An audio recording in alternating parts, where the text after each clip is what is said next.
by Alfred Noyes. This is a love story between a girl who sacrifices her life to save the boy's life, and in the end even the boy dies.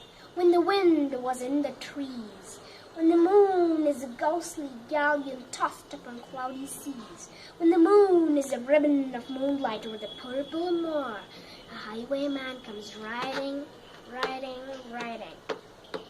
A highwayman comes riding up to the olden door, in a French coat tacked on his forehead, a bunch of lace at his chin, a coat of plaid velvet, and breeches of brown doe skin. They fitted with never a winkle, his boots were up to his thigh. He rode with jewel twinkle, his pistol boots a twinkle, his rapier hilt a twinkle under the jeweled sky. Over the cobbles he clattered and clashed, in the dark yard. He tapped with his whip on the shutters, but all was locked and barred. He whistled a tune to the window, and who should be waiting there? The landlord's black-eyed daughter. Bless the landlord's daughter, climbed with the dark red love knot under her long black hair. Dark in the dark olden yard was table wicket quick. When Tim the ostler listened, his face was white and picked.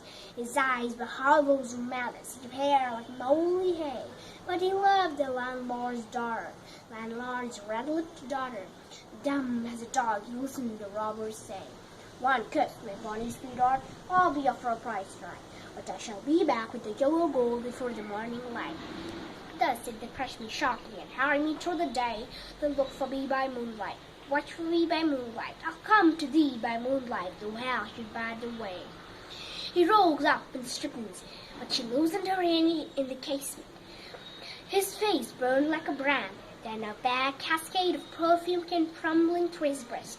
He kissed its waves in the moonlight, oh, sweet black waves in the moonlight.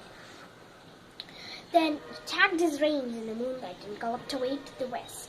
He did not come in the dawning, he did not come at noon, out of the tawny sunset before the rise of the moon, when the road with a gypsy's ribbon, looping the purple moor. A red-coat troop came marching.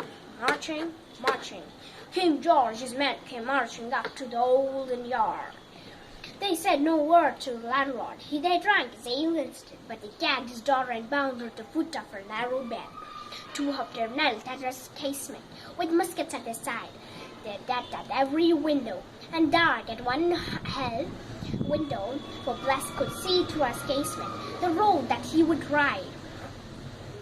Then she heard the doomed man say, "Look for me by moonlight, watch for me by moonlight. I'll come to thee by moonlight, though hell should bar the way." She twisted her hands behind, but all did not sound good. He twisted her hands till her fingers wet with sweat or blood. They stretched and strained in the darkness. The hours crawled by like yours. Now in the stroke of midnight, cold in the stroke of midnight, the tip of one finger touched it. The trigger at least was hers. She strove no more for the rest. She would not risk for their hearing, as the road lay blank in the moonlight, blank and bare in the moonlight, and the blood of her veins in the moonlight that throbbed, and her love and the throbs of her frame. Clot, clot, clot, clot. The frosty sight. Had they heard it?